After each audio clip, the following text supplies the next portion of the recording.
बिस्मिल्लाहिर्रहमानिर्रहीम, अस्सलाम वालेकुम।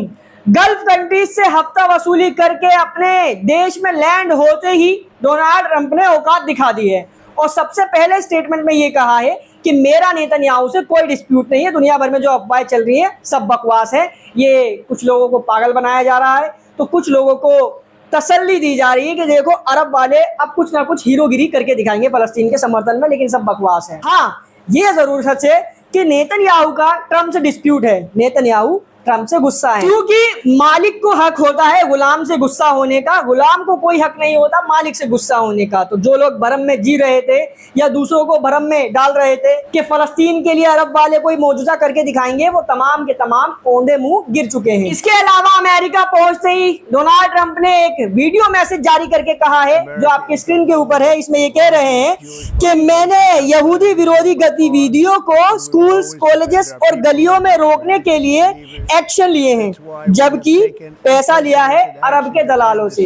अरब के दलाल पूरी तरीके से सपोर्ट कर रहे हैं और मैंने पहले भी बताया था टाइटल पे लिख के कि अरबों ने फलस्तीन को बेच दिया है, ऊपर से तहाइफ गिफ्ट्स भी दिए हैं ट्रंप को खरीदने के लिए फलस्तीन को। ईरान के supreme leader Ayatollah Syed Ali Khamenei साहब पूरी दुनिया में इसीलिए छाए हुए हैं क्योंकि ये दुनिया में इकलौते ऐसे मुस्लिम लीडर हैं जो अमेरिका को हमेशा उसकी औकात दिखाते रहते हैं। एक बार फिर से आयतुल्लाह सैयद अली खामनेई साहब ने ट्रंप के विजिट के ठीक बाद ये स्टेटमेंट दिया है कि अमेरिका अपनी ताकत का इस्तेमाल सिर्फ कमजोरों पर जुल्म करने के लिए करता है, ना कि इसलिए कि दुनिया में अमन और इंसाफ कायम रखा जा सके। ये चोर हैं, उचक्के हैं, लुटेरे हैं, लूट मार करना, दूसरों का छीन कर खाना, यही इनकी नस्ली रिवाज है। गाजा का एग्जाम्पल आप तमाम हजरात के सामने है। वो तो ईरान के पास ताकत है भाई साहब, हथियार है, टेक्नोलॉजी है, वरना ईरान जैसे अपनी शर्तों पर सरवाइव कर रहा है, अमेरिका के सामने टिका हुआ है और अमेरिका की मजाल नहीं हो रही कि हमला कर दे। बस यूं समझो कि उसके हथियारों की वजह से ही है। अरब के ये जो अय्याश हैं, ये जो हफ्ता वसूली करके गया है ट्रंप, अगर ये अरब के अय्याश देने से मना कर देते हफ्ता वसूली, तब आप देख लेते कैसे इनको नागिन डांस करवाता ट्रंप, क्योंकि इनके पास कुछ है नहीं, जिंदगी इनकी गुजर रही है। ट्रंप ने खुद कहा था ना कि स्टेटमेंट में कि अगर हम ना होते तो Saudi, UAE, Qatar, Kuwait exist ही ना करते। ये रियलिटी है। अमेरिका ईरान को ताकत का जोर नहीं दिखा सकता, बस फाइनेंशियली कमजोर कर सकता है, वो भी सिर्फ लिमिटेड टाइम के लिए। मगर अरब के ये जो जोकर्स हैं, अगर ये पैसा देने से मना कर दें या ईरान की तरह आंख दिखाने की जुर्रत कर दें खुदा ना खास्ता, तो अमेरिका इनको मारेगा भी और इनका पैसा भी छीन लेगा। अमेरिका का एक और हरामीपन आपको दिखाना चाहूंगा।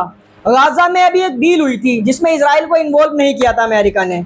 गाजा के हमास से डील की थी कि तुम हमारे एदान अलेक्जेंडर, जो अमेरिकी सिटीजन है लेकिन इजरायली सोल्जर है, उसको रिहा कर दो, हम एयर ब्लॉकेज को हटवा देंगे और गाजा में खाने पीने का सामान आना अलाउ करवा देंगे इजराइल से कहकर।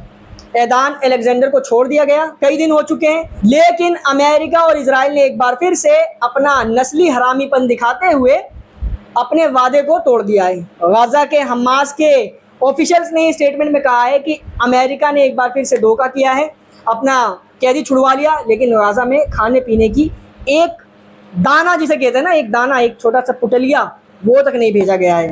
गाजा के लोगों को भूख और प्यास से तड़पा तड़पा के मारने की पूरी प्लानिंग कर ली गई है। जबकि सफेद सुअर ने तो कतर में ही बैठकर गाजा पर कब्जा करने का ऐलान कर दिया था। ये कुछ वक्त पहले ही इन्होंने ऐलान किया था कि गाजा पर कब्जा करेंगे, कतर में बैठकर भी उसको दोबारा से रिपीट किया है और कतर के हिजड़े आराम से खड़े होकर उस बात को सुन रहे थे। किसी की हिम्मत नहीं हुई कि ये तुम क्या करने जा रहे हो, पैसा जो दे रहे हैं इसलिए तो दे रहे हैं कि तुम फलस्तीन पर नरमी बरतो, जरा भी नहीं। अब इसका कहना है कि इसका एडमिनिस्ट्रेशन लीबिया की सरकार से बात कर रहा है। लीबिया में आपको पता होगा, जो लोग नॉलेज रखते हैं मिडिल ईस्ट की, गद्दाफी साहब लीबिया के कभी प्रेसिडेंट हुआ करते थे, उनको भी इन्होंने मरवा दिया साजिशें करके ताकि लीबिया के भी नेचुरल रिसोर्सेज पे कब्जा किया जा सके, हराम का सा, उससे भी एक्सप्लॉइट करके अपने देश ले जाकर खूब अय्याशी की जा सके। अब गद्दाफी साहब के वक्त में जो इन्होंने एड, लीबिया का पैसा जो अमेरिका में इन्होंने फंसा लिया था, रोक लिया था, उस पैसे को रिलीज करने का ऑफर दिया है लीबिया की सरकार को, अगर लीबिया की सरकार गाजा के कम से कम 10 लाख लोगों को अपने देश में ले लेता है। अगर लीबिया मना करेगा तो फिर उस पर दबाव भी डालेंगे, जैसे तैसे करके लीबिया में गाजा के कम से कम 10 लाख लोगों को ट्रांसफर करने की तैयारी कर रहे हैं। अब मेरा तमाम हजरात से पुरसुकून तरीके से एक सवाल है, क्या गाज़ा और फ़लस्तीन के लोगों का ही ये फ़र्ज़ है कि वो मस्जिद अक्सा की भी हिफाजत करें, फ़लस्तीन की भी हिफाजत करें, इस्लाम की डिग्निटी और आइडेंटिटी की भी हिफाजत करें, या ईरान के शियाओं ने ये ठेका उठाया हुआ है कि वो इस्लाम की इज्जत और हुर्मत पे पहरा दें? इसीलिए बड़े मुआज़रत के साथ, बड़े दुख के साथ मुझे भी ये कहना पड़ रहा है, और मैं इस बात का समर्थन भी करता हूँ कि जो लोग गाज़ा को छोड़कर, फ़लस्तीन को छोड़कर किसी और देश के अंदर जाना चाहते हैं जहाँ अमेरिका भेज रहा है, वहाँ उनको चले जाना चाहिए, क्योंकि कम से कम सुकून की बची हुई ज़िंदगी तो गुजार लेंगे। आप दुनिया में घूम फिर कर देखो, कौन है ऐसा जो इस्लाम के लिए, इस्लाम की हुर्मत के लिए जी रहा है, अपनी रोज़ी रोटी छोड़ रहा है? घंटा किसी को कोई फ़र्क नहीं पड़ता। तो ये गाज़ा के लोगों ने क्या ठेका उठाया हुआ है कि भाई हमें अपने देश की हिफाजत करनी है, हमें फ़लस्तीन की, मस्जिद अक्सा की, इस्लाम की हिफाजत करनी है। फ़लस्तीनियों को भी पूरा पूरा हक है, जिस तरीके की अय्याशी दुनिया भर के मुसलमान कर रहे हैं वो भी करें। अय्याशी ना सही, कम से कम चैन की ज़िंदगी तो गुजारने का उनको हक है ना भाई साहब। नेतन्याहू और ट्रंप का ये कहना है कि गाज़ा से लाखों की तादाद में लोग हैं जो गाज़ा छोड़कर अपनी ज़िंदगियाँ बचाने के लिए जाना चाह रहे हैं। मैं तो ये कहता हूँ कि गाज़ा के तमाम लोगों को गाज़ा छोड़कर चले जाना चाहिए।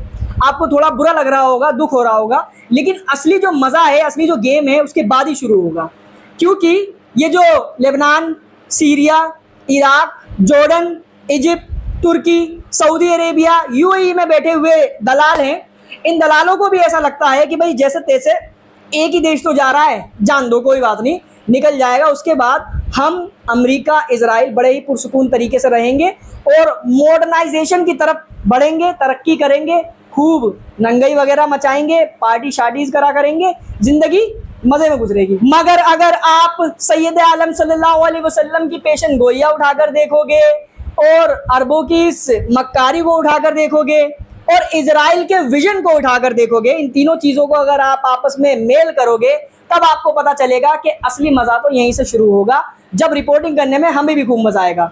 भाई आज फ़लस्तीनियों की हालत पर जब किसी को तरस नहीं आ रहा, किसी के खून में आग नहीं लग रही, किसी को अफसोस नहीं हो रहा, तब जब इन सब देशों में आग लगेगी, इजराइल अपने ग्रेटर इजराइल की ओर बढ़ेगा अपने टैंकों को लेकर, अपने F-16 को लेकर, और अमेरिका कहेगा फुल सपोर्ट, तब तो और मज़ा आएगा ना। अब एक ये है दो मुँहा सांप, ये कह रहा है कि फ़लस्तीन के पास अब ज़रा भी वक्त नहीं है, एक दिन भी नहीं बचा है। हम हर प्लेटफॉर्म पर खड़े होकर फ़लस्तीन के लिए चिल्ला रहे हैं कि इजराइल का ये जुल्म रुकना चाहिए।